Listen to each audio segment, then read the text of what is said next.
Hi అండి అందరికీ. ఈరోజు మేము వడ్లు చల్లటానికని వచ్చాము. నారు కోసం వడ్లైతే చల్లటానికి నారుమడికైతే వచ్చేసాము.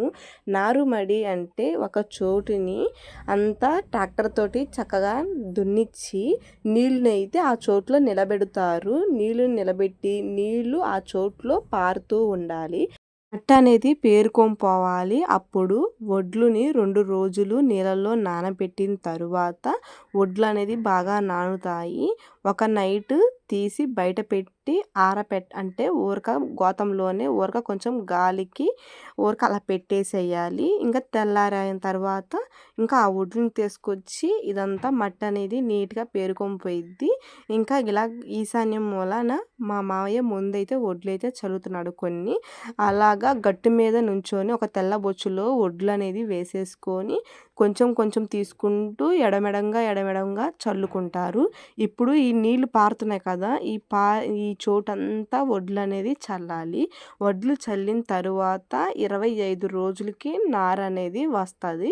25 రోజుల తర్వాత నారు వచ్చిన తరువాత నాటైతే వేస్తాము. ఈ సంవత్సరం అయితే మేము 3 ఎకరాలైతే వరైతే వేస్తున్నాము. చూడండి నీళ్ళు ఎలా పారుతున్నాయో అసలు చూడటానికి చాలా అంటే చాలా బాగుంది. నాకైతే ఫస్ట్ టైం నేను కూడా చూడటము.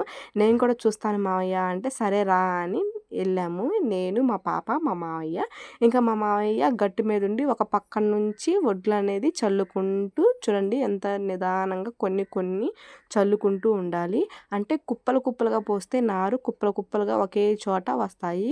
అట్లా కాకుండా కొన్ని తీసుకొని కొన్ని కొంచెం ఎడమెడంగా వేసుకుంటూ ఉంటే నారు రేపు పీకటానికి కూడా చాలా ఈజీగా ఉంటుంది. అందుకనేసి చూడండి ఎంత చక్కగా చల్లిన చోటే చల్లకుండా నీట్‌గా అయితే చల్లాలి.